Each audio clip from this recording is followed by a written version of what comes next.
సార్లు ఇప్పటికీ నొక్కి వక్కానించారు సార్. శాసనసభ కంటే మరి పవిత్రమైనది, శాసనసభ కంటే పెద్దది ప్రజాస్వామ్యంలో ఏది కూడా లేదు సార్. కాబట్టి దయచేసి డీటెయిల్డ్ ప్రాజెక్ట్ రిపోర్ట్ వెంటనే టేబుల్ చేయండి. లేకపోతే మంత్రి గారు మీరు చెప్పేది కానీ మీ అధికారులు చెప్పేది కానీ ఖచ్చితంగా తప్పు, సత్యదూరమైన మాట, ప్రజల్ని మీరు మిస్లీడ్ చేస్తున్నారు అని తప్పకుండా మేము అభియోగం మోపాల్సి ఉంటుంది. మీరు తప్పకుండా దానికి సమాధానం చెప్పాల్సి ఉంటుంది. డిపిఆర్ అనేది ఇప్పటి వరకు లేదు.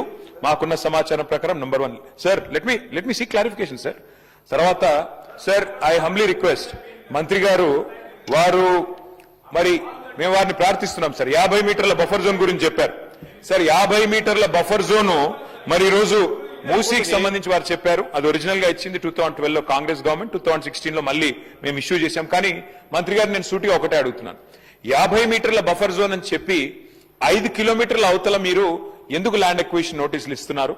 ఏ కారణం చేత మీరు 3297 ఎకరాలకు 10,000 స్ట్రక్చర్స్ కు అక్విజిషన్ నోటీసులు ఇచ్చారు? ఏ బేసిస్ లో ఇచ్చారు?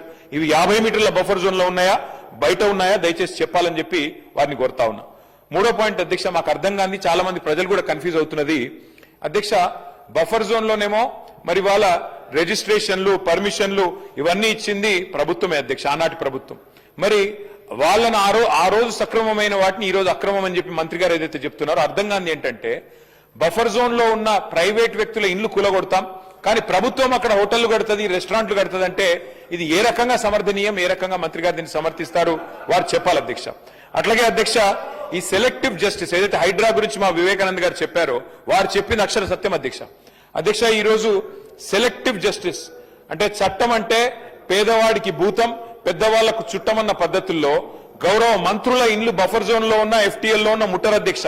ముఖ్యమంత్రి గారి సోదరుడింటికేమో దారి దొరుకుతలేదు హైడ్రాకి, కానీ ఇవాళ మాత్రం పేదవాళ్ల ఇండ్లు మాత్రం బుల్డోజర్ తో కూలగొడతా ఉన్నారు. ఇది వాస్తవం. ఇది మంత్రి గారు దయచేసి తప్పకుండా దీనికి సమాధానం ఇవ్వాలి. అట్లాగే అధ్యక్ష, ఒక్క మాట చెప్పాలి అధ్యక్ష.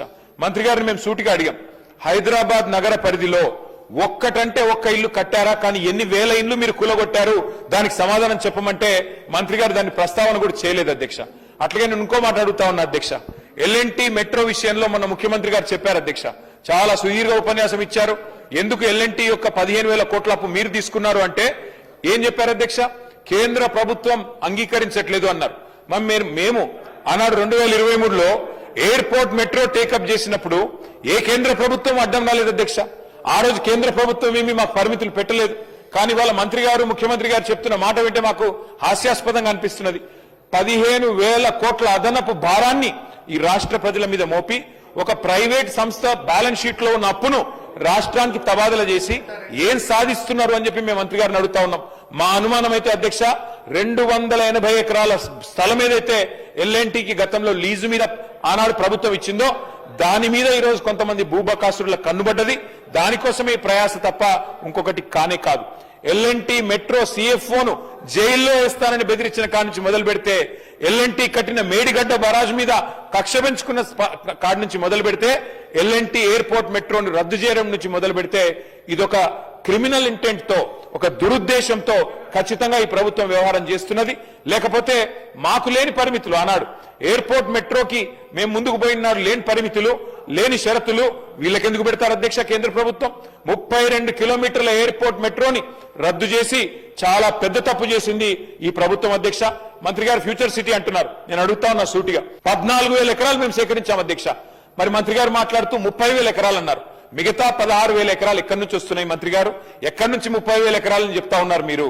ఇంకోటి మాట్లాడుతున్నారు అధ్యక్ష, మధ్యలో గ్రీన్ ఫార్మ్ అనట, చుట్టూ ఇల్లు కడతారట, అవతల జంతువులను పెడతారట, వంతారని వేస్తారట, జూ పార్క్ పెడతారట.